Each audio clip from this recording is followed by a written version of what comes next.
मैं दीपक सर आपके online class में जो है स्वागत करता हूँ। मैं आज आपको जो है यहाँ पर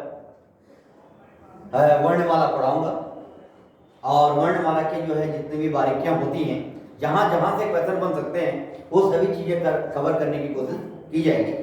ठीक है।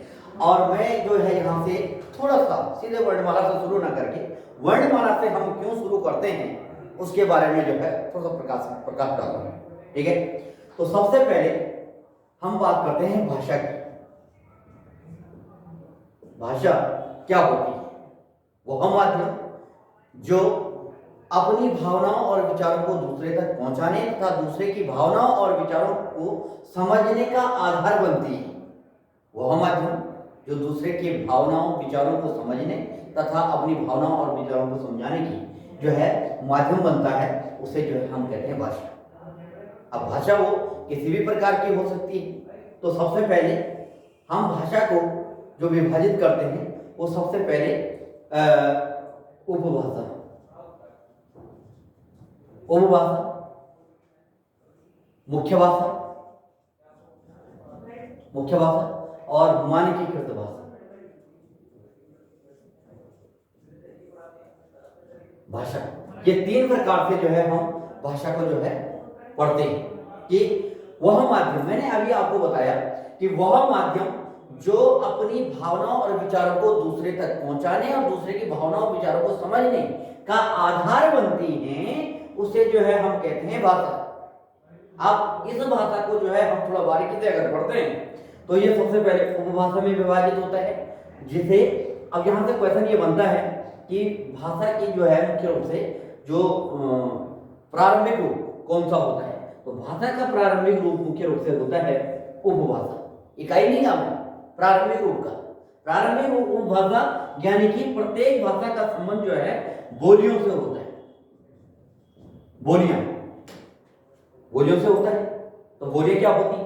बोलियां जो है मुख्य रूप से होती हैं कि वह माध्यम जिसके आधार पर जो है कोई भी व्यक्ति अपने जो है क्षेत्रीय रूप से भाषाओं का अभिव्यक्ति करता है। वो कोई भी भाषा हो सकती है, क्षेत्रीय अभिव्यक्ति करता है और इसका क्षेत्र बहुत बड़ा नहीं होता है। ठीक है। छोटे से क्षेत्र में बोली जाने वाली छोटी सी भाषा को जो है बोलियां कहा जाता है। इसे उपभाषा भी जो है कहते हैं। तो इसे जो है भाषा का प्रारंभिक रूप कहते हैं, प्रारंभिक रूप कहा जाता है। ठीक। दूसरा आता है मुख्य भाषा। मुख्य भाषा का मतलब होता है कि मुख्य भाषा होने के लिए ये तीन गुण होने जरूरी है। एक मौखिक, दूसरा लिखित और तीसरा सांकेतिक। सांकेतिक भाषा, ये जो है तीन गुण जो है इसको बनाते हैं। यहां पर बोलियों के लिए सिर्फ बोलना, यानी कि मैंने कहा था कि बोलियों में सिर्फ जो है क्या चाहिए?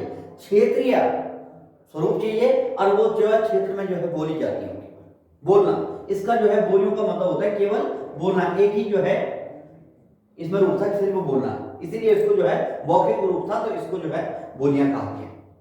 कोई भी भाषा होने के लिए ये तीन गुण जो है बहुत जरूरी है मुख्य भाषा होने की। मुख्य भाषा मतलब जिसका जो है संपूर्ण देशव्यापी जो है स्वरूप होता है और इसे द्वितीय भाषा का दर्जा दे दिया जाता है। यह प्रारंभिक भाषा ही हो गई। द्वितीय भाषा के ये तीन अंग होते हैं। ठीक है। सबसे पहले हम करते हैं मौखिक की बात, जो बोलियों के भी गुण था, जिसको बोला जा सके। मौखिक स्वरूप यानी कि जिसको बोला जा सके, बोलने के रूप में जो है मुख्य रूप से मौखिक स्वरूप जो है इसका होता है। दूसरा लिखित। लिखित मुख्य भाषा का दूसरा अंग होता है लिखित भाषा। ठीक है। और लिखित मुख्य रूप से जुड़ा होता है लिपि से। कोई भी भाषा जो है बिना लिपि के माध्यम से जो है नहीं लिखी जा सकती। स्क्रिप्ट, हर भाषा की अपनी लिपि होती है। और एग्जाम्पल के लिए जैसे हिंदी की जो लिपि है वो जो है देवनागरी है, संस्कृत की भी देवनागरी है, रोमन लिपि अंग्रेजी की है, गुरुमुखी पंजाबी की है। ठीक है। इस प्रकार से जितनी भी भाषाएं होगी जिसका लिखित और मौखिक दोनों स्वरूप होंगे, तो लिखने का माध्यम जो तैयार होता है वो लिपियों से होता है। ठीक, लिपियों पे मैं थोड़ा सा और प्रकाश डालूंगा, लेकिन इसको समझ लेते हैं पहले। अब लिपि क्या सांकेतिक भाषा मतलब हम देखते हैं कि मौखिक बोलने और लिखित लिखने के अलावा एक और प्रारूप होता है, इसको कहते हैं सांकेतिक संकेत। फॉर एग्जाम्पल के लिए, जैसे आप कोई बात कर रहा है और मैंने जो है उंगली खड़ी की कि आप बात कर रहे हैं, चुप रहिए, आप चुप हो गए, कहीं ना कहीं कम्युनिकेशन तो हुआ ना, तो यह संकेत है। इसे संकेतक भाषा, यानी कि जैसे मेरी भावना को आपने समझ लिया, आपकी भावना को मैंने समझ लिया, तो वह संकेत जो है बोलने या लिखने के अलावा जो है संकेतात्मक रूप से जो है व्यक्त किया जाता है, उसको जो है कहा जाता है सांकेतिक भाषा। तो यह सांकेतिक भाषा जो है हम जो हिंदी में पढ़ते हैं वो जो है क्या है, एक चिन्हों के रूप में, जैसे विराम चिन्ह और जो है मुख्य रूप से हम कहते हैं भाव चिन्ह के रूप में जो है हम पढ़ते हैं। हिंदी में इसे विराम और भाव चिन्ह के रूप में दो प्रकार से जो है हम चिन्हों को पढ़ते हैं। तो याद रखना कि ये जो है हमारे पास होता है। अब आता है कि लिपियों की आवश्यकता जो है क्यों होती है। लिपियों की आवश्यकता इसलिए होती है क्योंकि भाषा को स्थायित्व देने की, भाषात्मक कोई भी भाषा को स्थायित्व जो है मुख्य रूप से देने के लिए हमेशा लिखित स्वरूप जो है बोला जाता है, लिखित स्वरूप। और लिखने के लिए जो है लिपियों की आवश्यकता होती है। कोई भी भाषा ऐसी नहीं होती जो बिना लिपियों के जो है संपन्न होती हो। जिसकी व्यवस्थित लिपि होती है वो जो है लिखित रूप को देता है। अब लिपि क्या होती है? लिपि का मतलब होता है सांकेतिक चिन्हों का ऐसा समूह, यानी कि इसकी कह सकते हैं हम कि सांकेतिक चिन्हों का ऐसा स्वरूप जो भाषा अभिव्यक्ति का माध्यम बने, जो भाषा अभिव्यक्ति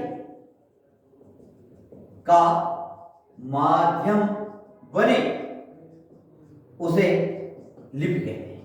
उसे क्या कहते हैं? लिपि कहा जाता है। भाषा अभिव्यक्ति का माध्यम होता है, उसको लिपि कहते हैं। सांकेतिक चिन्हों का ऐसा स्वरूप जो भाषा अभिव्यक्ति का माध्यम बनता है, उसे हम कहते हैं लिपि।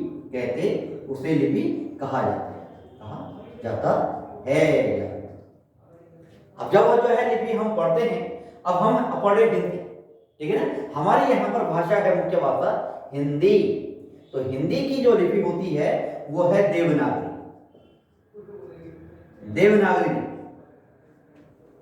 तो जो देवनागरी लिपि होती है ये मुख्य रूप से अ से शुरू होती है और ज्यों तक पढ़ा जाता है, ठीक है। ये जो है अ, कहीं ना कहीं ये सांकेतिक चिन्ह है, ठीक है। ये मानक है हमारे जो है हिंदी के, इसको हम अ पढ़ें, इसको ज्यों पढ़ें, फिर इनसे बन करके शब्द बनाए, शब्द से वाक्य बनाए, वाक्य से जो है फिर हम जो है एक भाषा का निर्माण कर सकते हैं। तो इसको जो है कहते हैं लिपि। अब इसी लिपियों को जो है जब हम व्यवस्थित पढ़ते हैं, अ के बाद आ ई उ ए आई, जब हम व्यवस्थित पढ़ते हैं तो हम इसको कहते हैं वर्ण, ठीक है। ये जो है सब वर्ण है, अ भी वर्ण है, ज्यों भी वर्ण, सब जो है वर्ण है। तो वर्णों की एक व्यवस्थित स्वरूप को जो है कहा जाता है वर्णमाला। एक बार और रिपीट कर रहा हूं मैं कि देवनागरी लिपि जो है मुख्य रूप से देवनागरी लिपि में वर्ण मतलब अ से लेकर के और ज्यों तक के जो है वर्ण पढ़े जाते हैं, वर्ण तथा अक्षरों को पढ़ा जाता है। और जब हम इसको व्यवस्थित रूप से पढ़ते हैं तो उसी चैन को, उसी श्रृंखला को, उसी स्वरूप को वर्णमाला का नाम दे दिया जाता है। तो याद रखना ये एक महत्वपूर्ण भाग है मतलब लिपियों का। लिपियां जो भाषा अभिव्यक्ति का माध्यम बनती हैं उन्हें जो है लिपि कहते हैं और इनके व्यवस्थित स्वरूप को ही वर्णमाला कहते हैं। अब हम यहाँ से जो है वर्णमाला जो है क्या करते हैं? पढ़ते हैं। इससे पहले जो मैंने ये लिखा है कि मानकीकृत भाषा, ठीक है। मानकीकृत भाषा का वह रूप जो है सर्वस्वीकार्य हो, भाषा का वह रूप जो सर्वस्वीकार्य होता है उसको जो है मानकीकृत कहते हैं। सर्व स्वीकार्य स्वरूप जो होता है मतलब जिसमें साहित्य में, कहानियों में, जो जिसको जो है मानक के रूप में जिन शब्दों वर्णों को जो है पहचान दी गई है उसको जो है अगर मानकीकरण के आधार पर करेंगे तो 52 वर्णों को जो है मुख्य रूप से हमारी वर्णमाला में जो है जगह दी गई है। 52 वर्णों को जो है जगह दी गई है और ये 52 वर्ण जो है कहीं ना कहीं जो है हम जो है भाषा में जो है हिंदी भाषा में प्रयोग करते हैं। तो अब हम यहाँ से जो है वर्णमाला पढ़ना शुरू करते हैं। तो यहाँ से आपको समझ में आ गया होगा कि वर्णमाला हम इसलिए नहीं पढ़ते हैं क्योंकि भाषा की सबसे छोटी इकाई है, बल्कि इसलिए पढ़ते हैं क्योंकि भाषा विकास का एक क्रम है। जब वर्ण पढ़ेंगे तब अक्षर पढ़ेंगे, जब अक्षर पढ़ेंगे तब जो है इस तरीके से जो है एक चेन बन जाती है। तो मैं अब जो है आपको वर्णमाला जो है मुख्य रूप से बताऊंगा। तो वर्णमाला क्या होती है आगे बढ़ते हैं।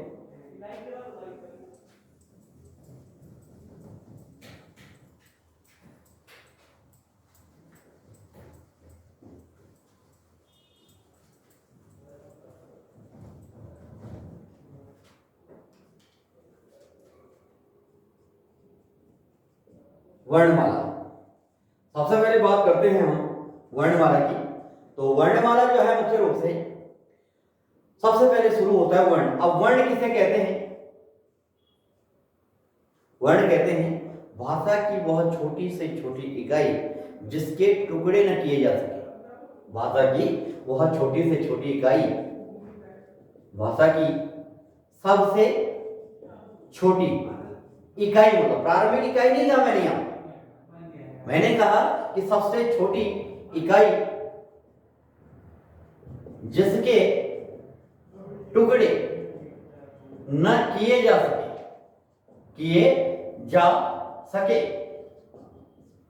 उन्हें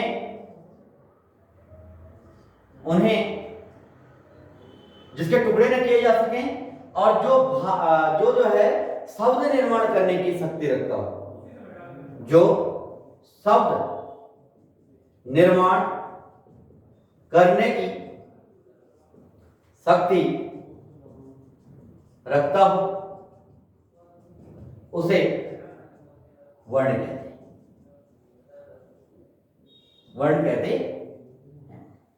तो भाषा की वह छोटी से छोटी सबसे छोटी इकाई जिसके टुकड़े न किए जा सके।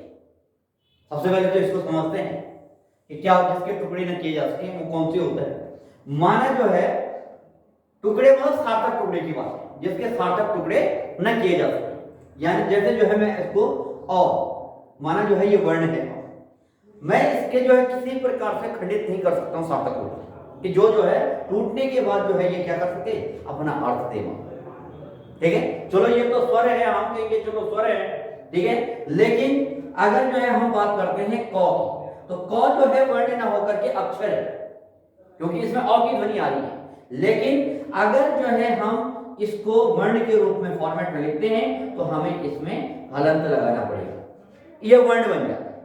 जिस वर्ण में हलंत लगा हुआ होता है वो स्वर रहित दिखाता है। वह व्यंजन जो है क्या, अभी ये व्यंजन है, लेकिन व्यंजन जिसमें जो है हलंत लगा हुआ होता है उसको कहा जाता है वर्ण, स्वर रहित व्यंजन, यानी कि इसमें स्वर की मात्रा नहीं है, अब ये अक्षर नहीं है बल्कि वर्ण है। तो भाषा की सबसे छोटी इकाई, अब मैं इसको लिखूंगा तो हम ज्यादा ज्यादा इसको क्या लिख सकते हैं, आधा क के रूप में लिख सकते हैं, आधा क के रूप में लिख सकते हैं। साथ में मैंने लिखा है कि जो शब्द निर्माण करने की शक्ति रखता हो। अब मैंने इस हलंत वाले क को आधा क के रूप में लिखा, लेकिन मैं इसके साथ साथ ये लिखूंगा और इसके साथ य लगाऊंगा आ की मात्रा के साथ, तो ये बन जाएगा क्या, यानी कि इसकी जो है शब्द निर्माण करने की शक्ति है, तभी तो जो है ये क्या बना। अगर जो है इसमें कोई पावर नहीं होती, इसके अपना वजन नहीं होता, अर्थ नहीं होता, तो ये अर्थ नहीं देता कभी। इसने जुड़ करके जो शब्द निर्माण कर लिया क्या, जो क्वेश्चन मार्क में होता है, तो मुख्य रूप से जो है ये इसने अर्थ दिए कि प्रश्न पूछे जा रहे हैं। इस तरीके से हम कहते हैं कि भाषा की वह छोटी से छोटी इकाई जिसके सार्थक टुकड़े न किए जा सकते। सार्थक का मतलब कि जिसको टूटने के बाद जिसके अर्थ निकल रहे हैं वो सार्थक होता है। और जो है ये इस तरीके से जो है हम क्या करते हैं, वर्णमाला को पढ़ते हैं। अब ये तो इसकी परिभाषा हो गई। अब दूसरा स्वरूप आता है कि वर्ण होते कितने प्रकार के, वर्णों के कुल प्रकार कितने होते हैं। तो आशा है कि आपकी समझ में आ गया होगा।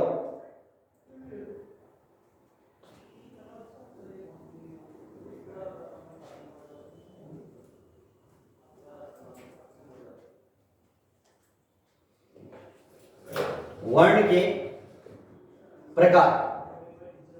वर्ण होते हैं मुख्य रूप से दो प्रकार के। पहला होता है स्वर और दूसरा होता है व्यंजन। स्वर और व्यंजन ये दो प्रकार के होते हैं। ये जो स्वर होते हैं मुख्य रूप से इसको एकल ध्वनि भी कहा जाता है। ऐसी ध्वनियां जो अपने आप से ही शुरू होती है एक सिंगल ध्वनि के रूप में और अपने आप पर ही खत्म हो जाती है, इनको कहा जाता है एकल ध्वनियां। यानी कि ऐसी ध्वनियां जो अपने अर्थ को, अपनी ध्वनि को प्रस्तुत करने के लिए, पूर्ण दिखाने के लिए किसी दूसरी ध्वनि की आवश्यकता ना ले, किसी दूसरी ध्वनि का सहयोग ना ले, उसको जो है मुख्य रूप से स्वर कहा जाता है। ऐसी ध्वनियां जो अपने आप में ही पूर्ण ध्वनियां होती हैं, जो किसी बिना किसी जो है दूसरी ध्वनि की सहायता से उच्चारित ध्वनित किए जाते हैं, उन्हें स्वर कहते हैं। ठीक है। अब जो स्वर होते हैं वो कितने प्रकार के होते हैं? सबसे पहले तो आधार। स्वर को पढ़ने के जो है अलग अलग आधार आपको पता होने चाहिए। सबसे पहले हम करते हैं उच्चारण के आधार। उच्चारण के आधार पर स्वर, उच्चारण के आधार पर स्वर जो होते हैं इन्हें कहते हैं ह्रस्व, दूसरा होता है दीर्घ और तीसरा होता है क्लुप्त।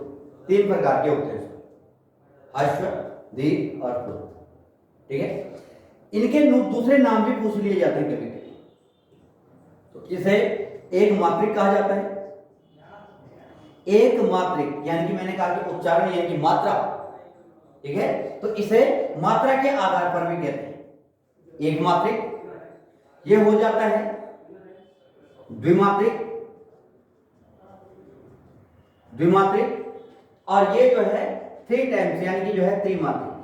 त्रिमात्रिक ध्वनियां जो है इसको कहते हैं।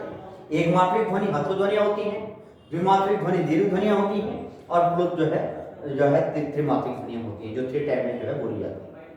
या हम ये भी कह सकते हैं सबसे कम समय में जिन ध्वनियों का उच्चारण संभव हो उन्हें कहते हैं ह्रस्व ध्वनि। यानी कि अ, ए, ओ और रे। सबसे कम समय में हम जो है ये चार ध्वनियों को पढ़ते हैं। सबसे कम समय में हम इन चार ध्वनियों को पढ़ते हैं अ, इ, उ, रे। सबसे कम एक इकाई समय कह सकते हैं। इन ध्वनियों के उच्चारण में हम ये कह सकते हैं एक इकाई समय जो है लगता है। एक इकाई समय जो है जिनमें लगता है उन्हें जो है मुख्य रूप से कहा जाता है ये ध्वनियां, एकल ध्वनियां। एकल ध्वनियां कहते हैं। यानी कि ये जो है छोटी मात्रा के रूप में ह्रस्व जो है एक मात्रा के रूप में इनको पढ़ा जाता है। ठीक है। इसी विशेषता के आधार पर जो है इन्हीं चार ध्वनियों को थोड़ा ध्यान देना है यहाँ पर। इसी विशेषता के आधार पर इन चार ध्वनियों को मूल स्वर भी कहा जाता है। मूल स्वर, अगर ये पूछता है कभी कि मूल स्वर क्या होते हैं, ठीक है, तो मूल स्वर जो है अ, इ, ओ और ए। क्यों? क्योंकि जो है जितने भी और अब स्वर बनेंगे इनके अलावा वो जो है इनको डबल करने से मिलते हैं। कोई जो है दीर्घ बनता है तो कोई गुण बनता है, कोई जो है वृद्धि बन जाता है। ठीक है। तो याद रखना कि अ, इ, उ और ई जो है हमेशा मूल ध्वनि है। मुख्य मूल बेसिक जो हिंदी में स्वर हैं ये चार ही होते हैं। इसलिए कभी कभी भ्रमित करने के लिए वो क्वेश्चन पूछ लेता है निम्नलिखित में से मूल स्वर नहीं है, तो ए डाल देगा, ओ डाल देगा या जो है आ डाल देगा, कुछ भी डाल देगा। तो ये जो छोटी ध्वनियां होती है जो ह्रस्व ध्वनियां वो मूल ध्वनियां कहलाती हैं। तो चार ही होती है। ठीक है। मूल ध्वनियों की संख्या चार। याद रखना कि ये चार जो है से मूल ध्वनियों की संख्या होती है। ये तो एक इंपॉर्टेंट पार्ट है। ठीक है। अब आता है हम द्विमात्रिक यानी कि जो ह्रस्व ध्वनि से ठीक दोगुने समय में बोली जाती है उनको दीर्घ कहा जाता है। जिनको डबल करने से दीर्घ बनता है। इससे द्विमात्रा यानी कि जिसको जो है जिसको बोलने में दो मात्राओं का योगदान होता है उसे जो है दीर्घ कहा जाता है। ठीक है। अब ये ध्वनियां कौन कौन सी होती है? ये ध्वनियां होती हैं जैसे आ, ई, ओ, लेरेरी पढ़ते हैं इसको, ये लेरेरी होता है, ठीक है। ये तो होते ही होते हैं, ये दीर्घ ध्वनियां होती हैं। इसके अलावा इनको भी दीर्घ पढ़ा जाता है, ए, आई, ओ, आ। ये जो ध्वनियां होती हैं ये जो है मुख्य रूप से इसके अंतर्गत जो है पढ़ा जाता है, ठीक है। तो इस तरीके से ये दीर्घ हो गए और ये भी जो है इनके साथ पढ़े जाते हैं। मैं ये भी इसलिए कह रहा हूं क्योंकि इनके लिए एक शब्द आता है संयुक्त स्वर, संयुक्त स्वर आता है। अगर ये पूछा जाएगा कि संयुक्त स्वर कितने प्रकार के होते हैं, तो संयुक्त स्वर जो है ए, आई, ओ, औ, 4 प्रकार के जो है मुख्य रूप से जो है संयुक्त स्वर जो है क्या होते हैं, पढ़े जाते हैं, ठीक है ना। तो इस तरीके से हम जो है इसको पढ़ते हैं, ठीक है। अब ये संयुक्त क्यों है, सबसे पहले हम ए को लेते हैं सबसे पहले हम ए को लेते हैं। तो ए जो ध्वनियां होती हैं वो जो है औ, आ के बाद अगर ए ध्वनियां आती हैं और आ के बाद अगर ए ध्वनियां आती हैं तो हमेशा ए की मात्रा इस रूप में, ये मात्रा जो है ऐसे लगती है, एक सिंगल मात्रा के रूप में लगती है, ठीक। ऐ, इसको ऐ पढ़ते हैं, ये ऐ होता है। अब जब हम जो है औ और आ ध्वनि के बाद अगर यही ए ध्वनि जो है आगे से आ जाए तो ये बना देता है वृद्धि, ये वृद्धि कर देता है, ठीक। ये जो है वृद्धि कर देता है, ये 2 मात्राओं के रूप में लिखी जाती है। ओ जो ध्वनि बनती है अ, आ के बाद अगर ओ ध्वनियां बनती है, ये 2 आप कहीं भी कभी भी टकराएंगी तो ये जो है ओ का निर्माण करती है, ओ की मात्रा जो है मुख्य रूप से इस तरीके से व्यंजन में लगाई जाती है, ठीक। तीसरा जो प्रकार है औ, अगर अ और आ ध्वनियों के बाद अगर ओ ध्वनि अगर आ जाता है आगे, यही ध्वनि जो आगे से आ जाती है तो ये वृद्धि बनाता है औ, और इसको कहा जाता है, इसको व्यंजन में इस तरीके से लगाया जाता है, इसको व्यंजन में इस तरीके से पढ़ा जाता है। तो इस जो है इन ध्वनियों को संयुक्त स्वर भी कहा जाता है, संयुक्त मतलब जुड़ करके। इस ध्वनि का नाम कहते हैं गुण ध्वनि, इसका नाम है गुण ध्वनि, गुण ध्वनि। इस आयकर ध्वनि का नाम है वृद्धि ध्वनि, वृद्धि ध्वनि। इस ओ वाली ध्वनि का नाम है फिर गुण ध्वनि, गुण ध्वनि। और जो ये औ का नाम है फिर ये वृद्धि ध्वनि, वृद्धि ध्वनि। ये नाम आपको याद रखने हैं।